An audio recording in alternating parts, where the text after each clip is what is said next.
LED bulb में बहुत सारे फॉल्ट आपने फेस किए होंगे, लेकिन यहाँ ये ड्राइवर जो आप देख रहे हैं इसमें एक डिफरेंट टाइप का फॉल्ट मेरे सामने आया है। अब मैं उसको आपको क्लियर करना बताऊंगा, किस सेक्शन में इसके फॉल्ट है और कैसे चेक कर दिए सब मैं आपको बताऊंगा। लेकिन यहाँ पर एक दूसरे एलईडी बल्ब को भी मैं खोल के बता देता हूँ और दो बल्ब को साथ में हम यहाँ पर ठीक करेंगे। और बल्ब को खोलने का तरीका इस बल्ब को फॉलो कर लीजिए, वैसे मैंने इसको खोला हुआ है। सबसे पहले आउटपुट वोल्टेज इसकी चेक करके आपको मैं दिखा देता हूँ। चलिए मल्टीमीटर को मैंने डीसी पे सेट कर लेता हूँ। डीसी चलिए 1000 पे सेट कर लेते हैं। अब इसकी आउटपुट वोल्टेज चेक करते हैं। देखिए यहाँ पर कोई भी वोल्टेज हमें नहीं मिली, इसका मतलब इसमें अभी ड्राइवर का प्रॉब्लम है।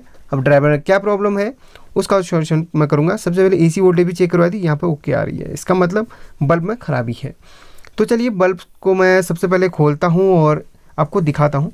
सोल्डर आयरन की मदद से आप इसको इस तरीके से पिघला के खोल सकते हैं। अब देखिए यहाँ पर बहुत ही सिंपल मेथड है इसको खोलने का, इस तरीके से खोल लेता हूँ, बहुत ही आसानी से यह खुल जाता है। अब देखिए इसको खोलने के लिए आप सोल्डर आयरन आपके पास ज़्यादा वाट का होना चाहिए, तब अच्छी तरीके से पिघल के खुल पाएगा। तो 35 से 60 वाट का आप ले सकते हैं। अब इसके हीट सिंक को आप धीरे से खींचिएगा और उसके बाद ज़्यादा जोर से नहीं खींचना।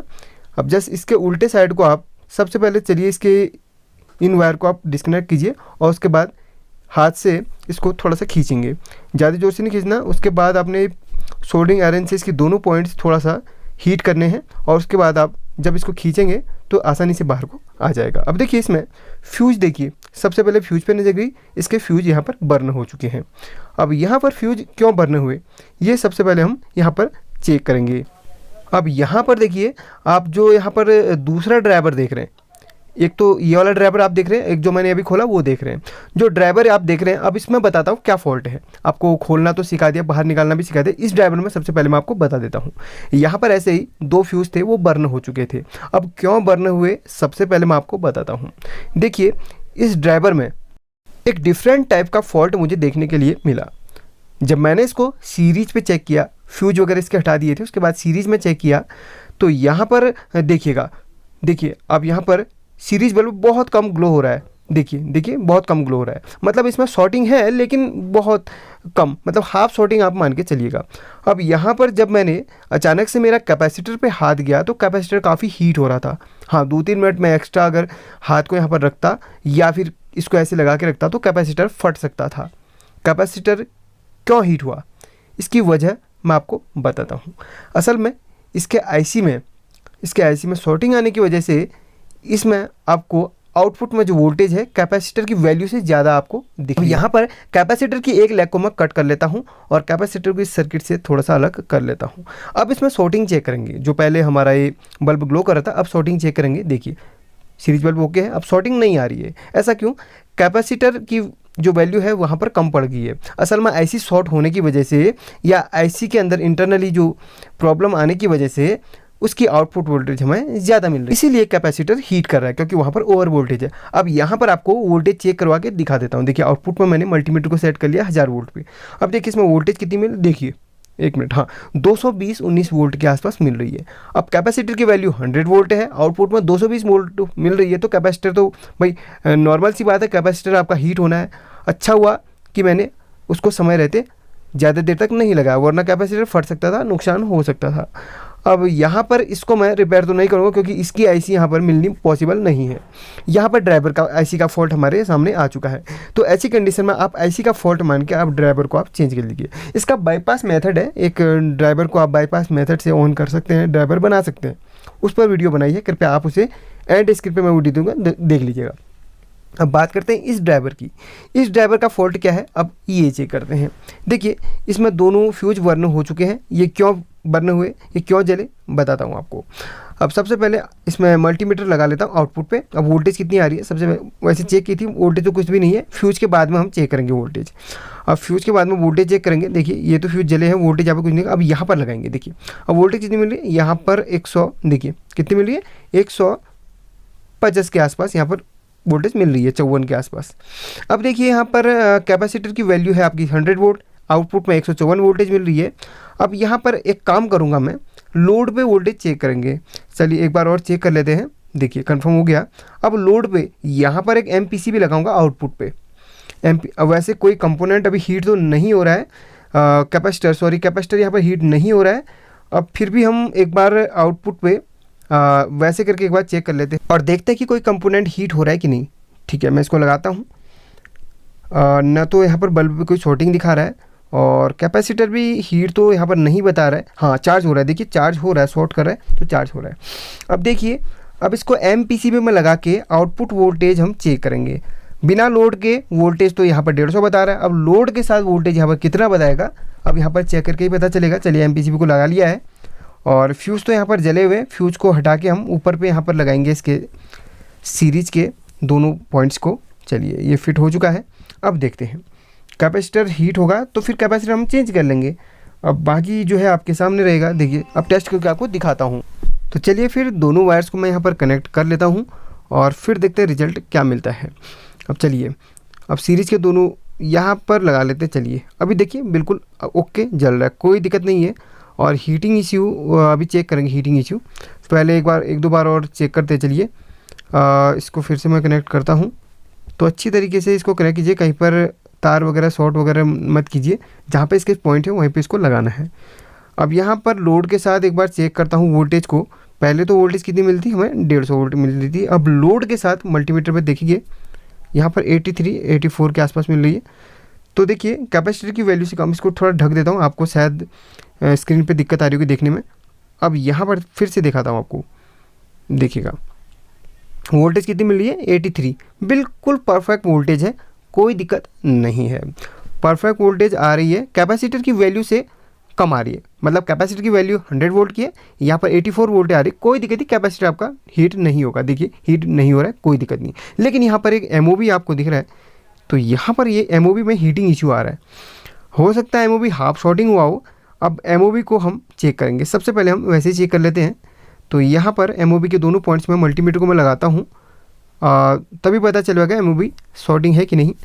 तो MOB यार यहाँ पर वैल्यू दिखा रहा है MOB, तो कंफर्म करने के लिए इसको मैं बाहर निकाल लेता हूँ।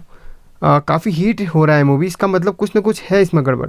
हीटिंग इशू जो MOB पे आता है, तो MOB शॉर्टिंग होता तब आता है। अब यहाँ पर देखिए MOB पे वैल्यू दिखा रहा है, वैल्यू दिखा रहा है, इसका मतलब MOB आपका शॉर्ट है, डेफिनेटली शॉर्ट है आपका, लेकिन हाफ शॉर्टिंग है MOB पे।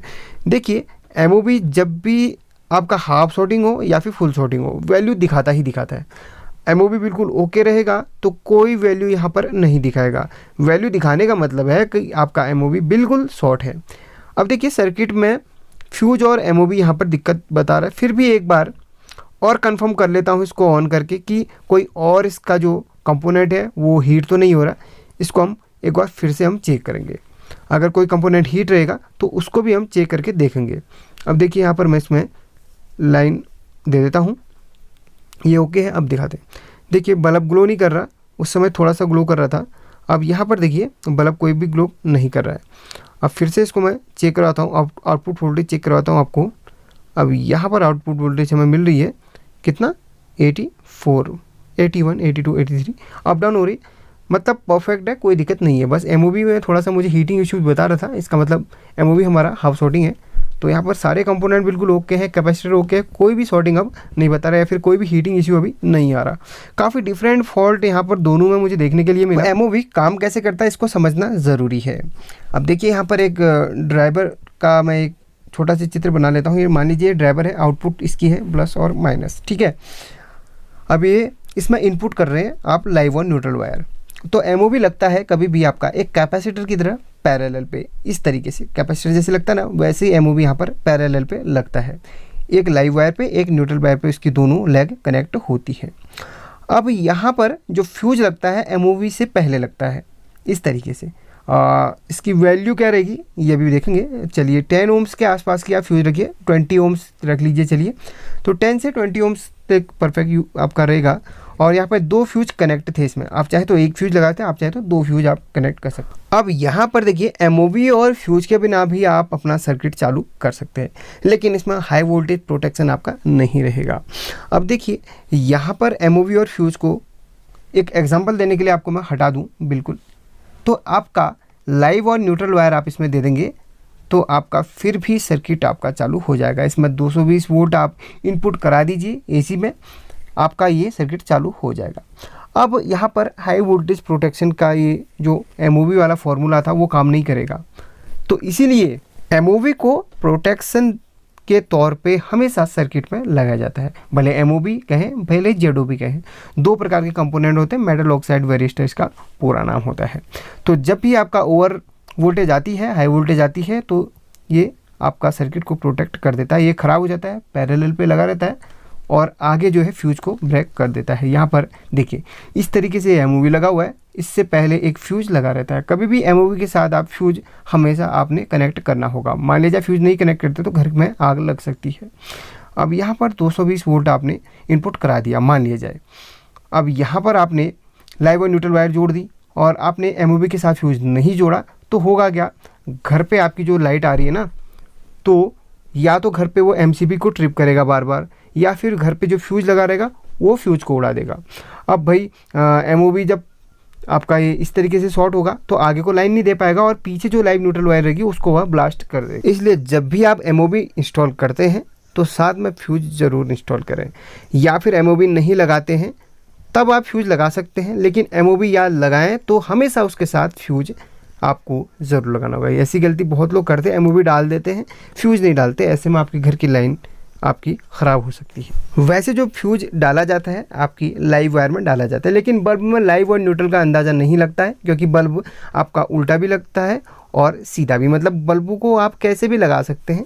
इसलिए किसी एक वायर में आप फ्यूज कनेक्ट कर दीजिए। फ्यूज का मैंने वैल्यू बता दिया आपको, 10 ओम्स के आसपास भी लगा दीजिए। फ्यूज नहीं है तो एक पतली सी वायर बांध लीजिए, बहुत ही पतली वायर बांध लीजिए, एक जंपर के माफिक आप बांध लीजिए, ताकि कभी भी आपका एमओबी शॉर्ट हो तो आपका वो फ्यूज बर्न हो जाए। तो इसलिए ये चीज़ आपने ज़रूर ध्यान देनी। वीडियो पसंद आ रही हो तो लाइक ज़रूर करना, शेयर करना और चैनल पर नहीं तो सब्सक्राइब जरूर करना। और ये जो आपने वीडियो देखी है इसमें आपको क्या सीखने के लिए मिला, आपके साथ कभी ऐसा प्रॉब्लम आपने फेस किया है, ज़रूर आप कमेंट सेक्शन में ज़रूर बताइएगा। मैं आपको हमेशा डिफरेंट से डिफरेंट नॉलेज देने की कोशिश करता हूँ और आपसे मैं कमेंट की उम्मीद रखता हूँ। तो आप कमेंट भर भर के कीजिए, लाइक कीजिए, शेयर कीजिए। तो मिलते हैं अगले वीडियो में, तब तक के लिए आपका दिन शुभ हो। Good luck, take care.